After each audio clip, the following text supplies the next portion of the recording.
அவர்கள் நெடுங்காலம் பாழாய் கிடந்தவைகளை கட்டி பூர்வத்தில் நிர்மூலமானவைகளை எடுப்பித்து தலைமுறை தலைமுறையாய் இடிந்து கிடந்த பாழான பட்டணங்களை புதிதாய் கட்டுவார்கள். ஏசாயா 61:4.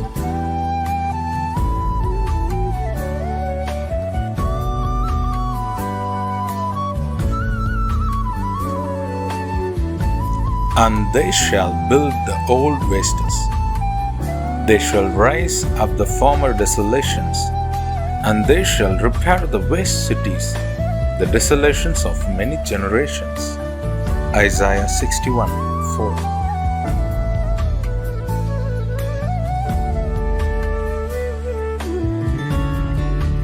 ஆண்டவரும் இரட்சகருமாகிய இயேசு கிறிஸ்துவின் நாமத்தினாலே காட் கூசிஸ் மினிஸ்ட்ரி சார்பாக இணைந்து ஜெபிக்கிற ஊழியர்கள், யூடியூப் சேனல் வாயிலாக செய்தியை கேட்கிற ஊழியர்கள் மற்றும் தேவ பிள்ளைகள் யாவருக்கும் அன்பின் வாழ்த்துக்கள். தேவனாகிய கர்த்தர் இந்த மாதத்திலே நம்மை வெற்றி சிறக்க பண்ணுவார் என்பதை உறுதிப்படுத்துகிறேன். தேவனாகிய கர்த்தருடைய கிருபையினாலே கடந்த 4 மாதங்களை கடந்து வந்திருக்கிறோம். சூழ்நிலைகள் நம்மை எத்தனையோ விதங்களிலே சோர்வுக்குள்படுத்தியிருக்கலாம். ஆனாலும் அவை எல்லாவற்றையும் ஜெயிக்க தேவனாகிய கர்த்தர் கிருபை செய்திருக்கிறார். அவருடைய கிருபையும் சமாதானமும் பாதுகாப்பும் தயவும் கடந்த 4 மாதங்களில் இருந்தது போல இந்த 5வது மாதத்திலேயும் உங்களோடும் உங்கள் குடும்பங்களோடும் உங்கள் ஊழியங்களோடும் இருக்க வேண்டும் என்று ஆசீர்வதிக்கிறேன். தேவனாகிய கர்த்தர் நம்மை கொண்டு இந்த மாதத்திலே பெரிய காரியங்களை செய்வாராக. தேவனுடைய ஆசீர்வாதங்களை நாம் ஜெபித்து பெற்றுக்கொள்வோம். கர்த்தர் தாமே பெரிய காரியங்களை செய்வாராக. ஆமென்.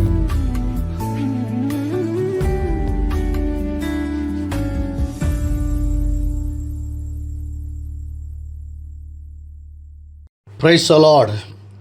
ஆண்டவரும் இரட்சகருமாகிய இயேசு கிறிஸ்துவின் மகா பரிசுத்தமுள்ள நல்ல நாமம் மகிமைப்படுவதாக.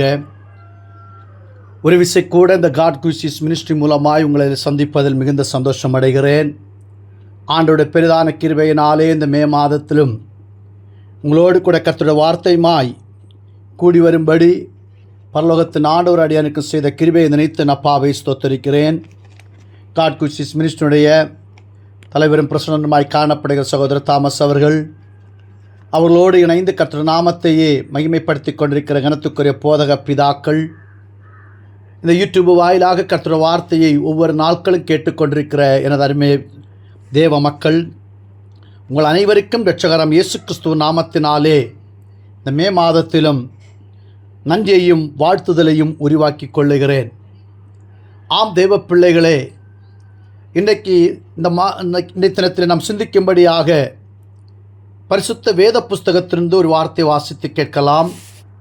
மத்தேயு எழுதின சுவிசேஷம் 14ஆம் அதிகாரம் அதனுடைய 22 முதல் 24 வரை உள்ள வார்த்தைகள் உங்களுக்காக வாசிக்கிறேன். இயேசு ஜனங்களை அனுப்பிவிடுகையில் தம்முடைய சீஷர்கள் படவில் ஏறி தமக்கு முன்னே அக்கறைக்கு போகும்படி அவர்களை துரிதப்படுத்தினார். அவர் ஜனங்களை அனுப்பிவிட்ட பின்பு தனித்து ஜெபம் பண்ண ஒரு மலையின் மேல் ஏறி சாயங்காலமான போது அங்கே தனிமையாயிருந்தார். அதற்குள்ளாக படவு நடுக்கடலிலே சேர்ந்து எதிர்காற்றாய் இருந்தபடியால் அலைகளினால் அலைவுபட்டது. ஆம் தேவ பிள்ளைகளே, நாம் இன்றைக்கு சிந்திக்கப் போகிற வேத பகுதியினுடைய தலைப்பு தடுக்கப்படலாம் ஆனால் நிறுத்தப்பட மாட்டார்கள். நான் வாசித்த வேத வசனம் புதிய ஏற்பாட்டிலே முதல் புஸ்தகமாய் காணப்படுகிற மத்தேயு எழுதின சுவிசேஷம். அந்த மத்தேயு எழுதின சுவிசேஷம் இயேசு கிறிஸ்துவனுடைய ராஜரிகத்துவத்தை பற்றி தெளிவாக சொல்லப்படுகிற புத்தகம். இந்த ராஜரிக புத்தகத்திலே இயேசு கிறிஸ்து ஒரு படகுனுடைய ஓமையை பற்றி தான் இங்கே சொல்லப்படுகிறது. இயேசு தம்முடைய சீஷர்களுமாக அக்கறைக்கு போகும்படியாக சீஷர்களை துரிதப்படுத்துகிறார்கள். நம்முடைய வாழ்க்கையிலும் அக்கறையை கடக்க முடியாதபடி அநேக தடுமாற்றங்கள், தடுப்புகள், பல பிரச்சனைகள், பல வேதனைகள், பல சோதனைகள், பல நெருக்கங்கள் கடந்து வந்தது. ஆனாலும் நம்மை நிறுத்தும்படி தடுக்கும்படி பல பிரச்சனை வந்த பிற்பாடும் ஏதோ ஒரு சூழ்நிலைமையில் நாம் அறியாதபடி ஒரு கரம் நம்மை தடுத்து நிறுத்தி தேவன் நம்மைக்கு பல தடைகள் மத்தியிலும் மட்டுமாய் கொண்டு வந்து சேர்த்திருக்கிறார். இயேசு ஜனங்களை, சீஷர்களை, நமக்கு அக்கறைக்கு போவோம் என்று இயேசு சீஷர்களை துரிதப்படுத்துகிறார். நமக்கு அக்கறைக்கு போவோம், நமக்கு அங்கே அக்கறையில் ஊழியம் இருக்கிறது, நமக்கு அங்கே அக்கறையிலே காரியங்கள் செய்ய வேண்டியதாக இருக்கிறது, அடுத்த மாதத்தில் இந்த காரியத்தை செய்ய வேண்டும், அடுத்த தினங்கள் பிள்ளையோட காரியத்தை செய்ய வேண்டும், அடுத்த நாட்கள் இந்த காரியத்தை நம்ம வீட்டு காரியத்தை ஒழுங்குபடுத்த வேண்டும் என்றெல்லாம் சொல்லி நாம் அநேக மனக்கோட்டைகள் கட்டியிருந்தோம். ஆனால் நம்முடைய நினைப்புக்கு மாறாக பல தடுமாற்றங்கள், பல வஞ்சனைகள், பல ஏமாற்றங்கள், பல சோர்வுகள், பல தளர்வுகள் வந்து அதை தடுக்கப்பட வேண்டிய சூழ்நிலைமை வந்த பிற்பாடும் அதை நிறுத்தப்படாதபடி ஜீவனுள்ள தேவன் இந்த மட்டுமாய் நம்மை நடத்தி கொண்டு போன கிருபைகளுக்காக என் அப்பாவை கரங்கள் உயர்த்துகிற அல்லேலூயா சொல்லலாமே. ஹல்லேலூயா. 4 காரியத்தை எனக்கு சொல்லித்தர வேண்டும். ஒன்று, பெருங்காற்று அங்கே வீசப்படுகிறது. வாழ்க்கையின் படகாகிய படகிலே பெருங்காற்று வீசி அடிக்கும் பொழுது, அல்லது எதிர்காற்று என்று சொல்லலாம். இங்கே பெருங்காற்று என்று சொல்லுகிறது அநேக காரியங்களை சொல்ல முடியும். வாழ்க்கையில் நினைத்திராத நேரத்தில், நினைத்திராத இடத்திலிருந்து, நினைத்திராத நபர்களிடத்திலிருந்து ஒரு பெருங்காற்று. பைபிள் சொல்லுகிறது, ஏசாயா 25:4 சொல்லுகிறது, கொடூரமான ஒரு சீரல் மதுரை மோதி அடிக்கிறது போல, பெரிய அலைகள் வந்து மதுரை மோதி அடிக்கிறது போல கொடூரமான சீரல்கள், கொடூரமான வார்த்தைகள், கொடூரமான மனுஷனுடைய கிரியைகள் நம்முடைய வாழ்க்கையில் மோதி அடித்து கொண்டே இருக்கிறது. தப்ப முடியவில்லையே, தடுக்கப்படும்படியாக அநேக பிரச்சனை வந்தது. ஆனால் ஏதோ பரலோகத்தின் நாடுடைய கருத்தினாலே நிறுத்தப்படாதபடி ஆண்டவர் இந்த மட்டுமாய் நம்மை நடத்தி சென்றிருக்கிறார்.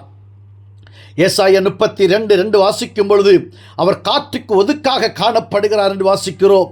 ஏசாயா 40:29 முதல் 31 வாசிக்கும் பொழுது சோர்ந்து போகிறவனுக்கு அவர் பலன் கொடுத்து சத்துவம் இல்லாதவனுக்கு கர்த்தர் சத்துவத்தை கொடுக்கிறவராய் காணப்படுகிறார் என்று பரிசுத்த பைபிள் வாசிக்கிறோம். ஆம் தேவ பிள்ளைகளே, நம்முடைய வாழ்க்கையிலே அக்கறைக்கு போக முடியாதபடி பல கொடுங்காற்றுகள், பல சோர்ந்து போகிறவனுக்கு பலன் கொடுக்கிற ஆண்டவர் நம்முடைய வாழ்க்கையிலே நம்முடைய லட்சியத்திற்கு மாறாக, நம்முடைய திட்டங்களுக்கு மாறாக, நம்முடைய செயல்பாடுகளுக்கு மாறாக, நாம் நினைத்ததற்கு மாறாக, நாம் சிந்தித்ததற்கு மாறாக நம்முடைய வாழ்க்கையிலே மோதி அடிக்கிற எல்லா கொடுங்காற்றின் சீரல்களும் நாசன இயேசுவின் நாமத்தினால் அடங்கி போவதாக. எல்லா கொடுங்காற்றுகளும், எல்லா பிரதிகூல காற்றுகளும், நமக்கு முன்னிருந்து வருகிற காற்றுகள், பின்னிருந்து வருகிற காற்றுகள், வலதுபுறத்திலிருந்து வருகிற காற்றுகள், இடதுபுறத்திலிருந்து வருகிற காற்றுகள், நாசன இயேசுவின் நாமத்தினாலே அவைகள் மாறி போகும்படி கட்டளையிடுகிறேன். அன்பு சகோதரனே, சகோதரியே, உன் வாழ்க்கையிலே நீ எதிர்பார்த்திராத நபர்கள் எடுத்திருந்து உனக்கு ஏமாற்றம், நீ 100க்கு 100 நம்பின மனுஷன் எடுத்திருந்து உனக்கு வஞ்சனை, உன்னோட வாழ்க்கையிலே பிரதிகூலங்கள் மோதி அடிக்கிறதா? ஆண்டவர் சொல்லுகிறார், கொடூரமானவருக்கு சீரல், காற்றுக்கு ஒதுக்காக இருக்கிற சோர்ந்து போகிற உனக்கு நான் ஒரு எதிர்காற்றாய் உனக்கு காணப்படுவேன். உனக்கு தடுக்கப்படும்படியாய் உனக்கு நான் ஒரு இரக்கம் செய்வேன், உனக்கு நான் ஒரு அற்புதம் செய்வேன். அந்த அற்புதம் இந்த நாட்களிலே உங்கள் வாழ்க்கையிலே நிறைவேறுவதாக என்று சொல்லி மனதார நான் வாழ்த்தி ஆசீர்வதிக்கிறேன். 2, எதிர்பாராத தடைகள், எதிராய் வந்த காற்று. வாழ்க்கையில் படகாகிய ஓடிக்கொண்டிருக்கும் பொழுது, அந்த வாழ்க்கையில் எதிர்பாராத நேரத்தில், எதிர்பாராத இடத்திலிருந்து படகு முன்னே போய்கொண்டிருக்கும் பொழுது பயங்கரமான எதிர்பாராத தடை, எதிராய் வந்த காற்று. அடுத்து ஒரு ஸ்டெப்பு கூட மூவ் அவுட் பண்ண முடியாதபடி கடலில் மூழ்கி போக வேண்டிய சூழ்நிலைமையிலே இந்த காற்று வந்து நிற்கிறது. ஐயோ, வீட்டுக்குள்ளே எதிர்பாராத சண்டை, வீட்டுக்குள்ளே எதிர்பாராத பிரதிகூலம், சாப்பிடுகிற நேரத்தில் சண்டை, மாமியார் மருமகளுக்கு, குடும்பத்திலே புருஷன் மனைவிக்கு, பெற்றோர் பிள்ளைகளுக்கு எதிர்பாராத சண்டை. இன்னைக்கு அநேக வாழ்க்கையிலே ஆசீர்வாதம் வந்தால் ஆராதனை இல்லை, ஆசீர்வாதம் வந்தால் ஜெபம் இல்லை, ஆசீர்வாதம் வந்தால் அவர்களுடைய வாழ்க்கையில் ஆன்மீக காரியங்கள் இல்லை, ஆவிக்குரிய வாழ்க்கையில் ஈடுபாடு இல்லாதவர்களாய் காணப்படுகிறார்கள். அந்த எதிர்பாராத கிரியைகள், பிசாசு கொண்டு போடுகிற சோர்வுகள், தளர்வுகள், நெருக்கங்கள், பாடுகள், உபத்திரவங்கள் நசன இயேசுவின் நாமத்தில் உங்கள் குடும்பங்களை விட்டு அழிந்து போவதாக. காட் குசிஸ் ஊழியத்தின் மூலமாய் உங்களுக்கு ஒவ்வொரு நாள் தருகிற தேவ வார்த்தை உங்களுக்கு பக்க பலனாய் ஆரோக்கியமாய் சகோதரர் தாமஸ் அவர்களுக்கு ஆண்டவர் கொடுத்த தரிசனம், என் ஜனங்கள் எல்லா நாளும் கர்த்தர் வார்த்தை இந்த காட் குசிஸ் மூலமாய் அத்தனை பேர் கேட்கப்பட வேண்டும், சமாதானத்தை பெற்றுக்கொள்ள வேண்டும், சந்தோஷத்தை பெற்றுக்கொள்ள வேண்டும். ஆகவே இந்த காட் குசிஸ் ஊழியத்தில் இணைந்திருக்கிற அத்தனை நபர்களுக்கும் என் தேவன் தருகிற சமாதானம், என் தேவன் தருகிற சந்தோஷம் உங்கள் குடும்பங்கள் நிறைவாய் உண்டாகட்டும். எதிர்பாராத தடைகள், எதிராய் வந்த காற்றுகளுக்கு ஆண்டவர் அவைகளுக்கு சாந்தத்தை கொடுப்பாராக. ஆண்டவர் அவைகளுக்கு ஒரு ஒதுக்குப்புறத்தை கட்டளிடுவாராக. அது எப்படி இயேசு நாமத்தில் நிறைவேறட்டும். 3, இயேசு இல்லாத தனிமை வேண்டாம். நம்முடைய வாழ்க்கையிலே தனிமைப்படும் பொழுதும் இயேசு இல்லாத ஒரு தனிமை வேண்டாம். கழுதையின் கண்களுக்கு தேவதூதர் தீர்க்கதரிசிக்கு தெரியாமல் போனது ஏன்? 1, கீழ்ப்படியாமை. கர்த்தருடைய வார்த்தை கீழ்ப்படுகிறதில்லை. எத்தனை தேவவசனம் கேட்ட பிற்பாடு வேதவசனத்துக்கு அவன் அடங்கி போகவில்லை. தேவவசனத்தை தன்னுடைய செவியை சாய்க்கவில்லை. தேவவசனத்துக்கு அவனுடைய வாழ்க்கை ஒப்புக் கொடுக்கவில்லை. ஆகவே கழுதைக்கு கண்டதான தேவதூதன் தீர்க்கதரிசியாகிய பிலேயாமுக்கு தேவதூதனை காண முடியாதபடி அவனுடைய கண்கள் மூடப்பட்டு போனது. வாழ்க்கையிலே எது இருந்தாலும் எது நடந்தாலும் இயேசு இருக்கிற ஒரு வாழ்க்கை போதும். கஷ்டமோ நஷ்டமோ பாடோ துன்பமோ வேதனையோ சோதனையோ மரணமோ இன்பமோ துன்பமோ எல்லாவற்றிலும் என் வாழ்க்கையில் இயேசு மட்டும் போதும். கடைசியாக அந்த வேத பகுதி வாசிக்கும் பொழுது அக்கறைக்கு கடப்பீர்கள் அல்லது அக்கறைக்கு போய் சேர்வீர்கள். மனுஷனே, உன்னுடைய தனிமையினாலேயோ உன்னுடைய பலத்தினாலேயோ பணத்தினாலேயோ அக்கறைக்கு போக முடியாது. எந்த சூழ்நிலைமையிலும் ஆண்டவரோடு கூட இருந்தால், ஆண்டவரின் பட்சமாய் இருந்தால் நீங்கள் அக்கறைக்கு கடப்பீர்கள், அக்கறையில் போய் சேர்வீர்கள், அந்த லட்சியத்தை அடைவீர்கள்.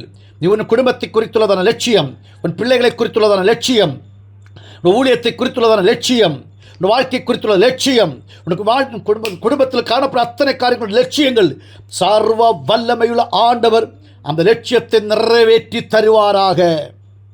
சர்வ வல்லமையுள்ள தகப்பன் அந்த லட்சியத்தை நிறைவேற்றி தருவாராக என்று சொல்லி மனதார வாழ்த்தி ஆசீர்வதிக்கிறேன். அன்பான தேவ பிள்ளைகளே, வாழ்க்கையில் அநேக தடுமாற்றங்கள், சோர்வுகள், தளர்வுகள் வரும் பொழுதும் நிறுத்தப்படாதபடி அந்த இயேசுவை நோக்கி அந்த விசுவாச ஓட்டத்தை ஓடி முடிக்க சர்வ வல்லமையுள்ள தேவன் உங்கள் அத்தனை பேருக்கும் கிருபை அளிப்பாராக. பல தடுமாற்றங்கள், பல சோர்வுகள், பல வேதனைகள், நிறுத்தப்பட வேண்டிய சூழ்நிலைமைகள், போதும் வாழ்க்கை இதுவே போதும் என்று சொல்ல வேண்டிய அநேக சூழ்நிலைமை வருகிறது. அவைகள் எல்லாவற்றின் நடுவிலும் சர்வ வல்லமையுள்ள தேவன் உங்களோடு கூட இருந்து அவர் எல்லா பெருங்காற்றுகளுக்கும் எல்லா எதிர்காற்றுகளுக்கும் ஒரு அடைக்கலத்தை கொடுத்து ஒரு மறைவை கட்டளையிட்டு அதன் நடுவிலே என் தேவனை ஆராதிக்கிற உங்களை என் தேவன் பத்திரப்படுத்தி ஸ்திரப்படுத்தி பலப்படுத்தி வர்த்திப்பித்து திடப்படுத்தி உயர்த்தி ஆசீர்வதிப்பாராக என்று சொல்லி உங்களை நான் மனதார வாழ்த்தி ஆசீர்வதிக்கிறேன். சர்வ வல்லமையுள்ள தேவனாகிய கர்த்தருடைய கிருபையின் கரம்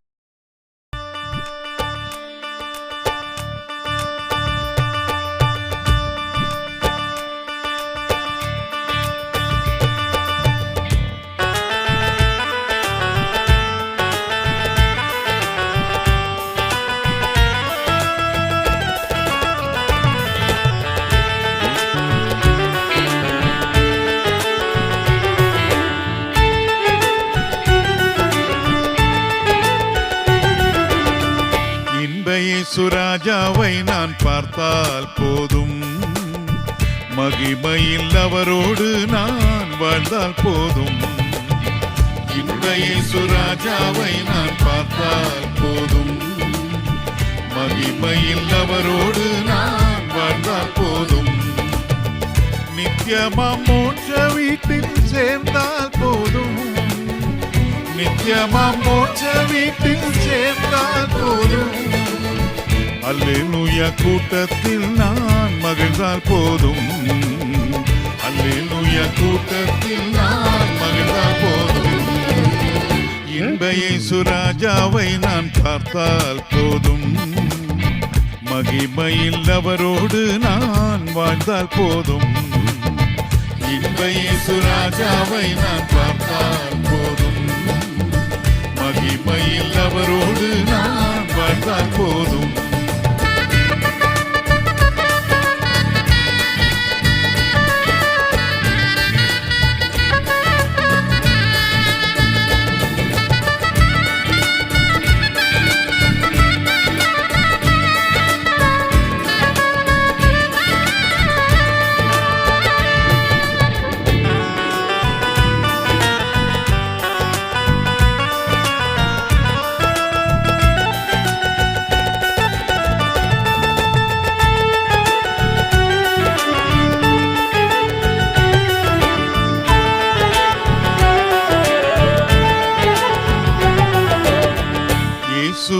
இரத்தத்தாலே மீட்கப்பட்டு வசனமாம் வேலியாலே காக்கப்பட்டு இயேசுவின் இரத்தத்தாலே மீட்கப்பட்டு வசனமாம் வேலியாலே காக்கப்பட்டு கரைத்திரையற்ற பரிசுத்தரோடு கரைத்திரையற்ற பரிசுத்தரோடு ஏழை நான் பொன் வீதியில் உலாவிடுவேன் ஏழை நான் பொன் வீதியில் உலாவிடுவேன் இன்ப இயேசு ராஜாவை நான் பார்த்தால் போதும் மகிமையில் அவரோடு நான் வாழ்ந்தால் போதும் இன்ப இயேசு ராஜாவை நான் பார்த்தால் போதும் மகிமையில் அவரோடு நான் வாழ்ந்தால் போதும்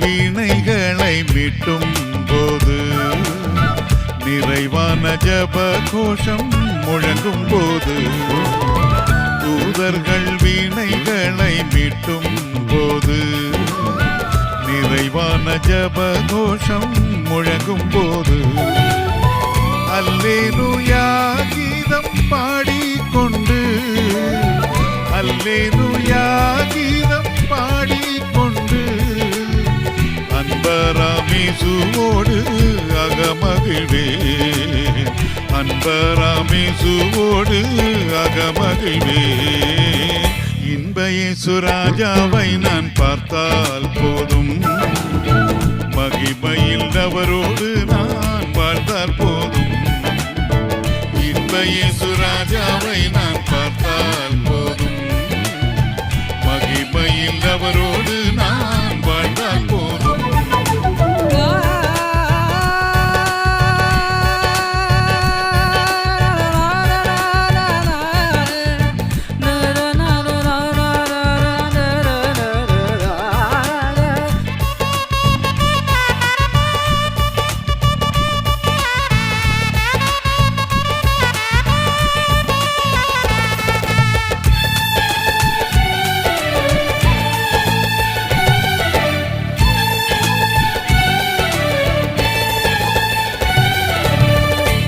கிரீடம் சூட்டப்பட்ட தலையை பார்ப்பேன் ஒரு கிரீடம் சூட்டி நானும் புகழ்ந்திடுவேன் முற்றிடம் சூட்டப்பட்ட தலையை பார்ப்பேன் ஒரு கிரீடம் சூட்டி நானும் புகழ்ந்திடுவேன் வாரினால் அடிபட்ட முதுகை பார்த்து வாரினால் அடிபட்ட முதுகை பார்த்து ஒவ்வொரு காயங்களாய் முத்தம் செய்வேன் ஒவ்வொரு காயங்களாய் முத்தம் செய்வேன் இன்ப இயேசு ராஜாவை நான் பார்த்தால் போதும் மகிமையில் அவரோடு நான் வாழ்ந்தால் போதும் இன்ப இயேசு ராஜாவை நான் பார்த்தால் போதும் மகிமையில் அவரோடு நான் வாழ்ந்தால் போதும்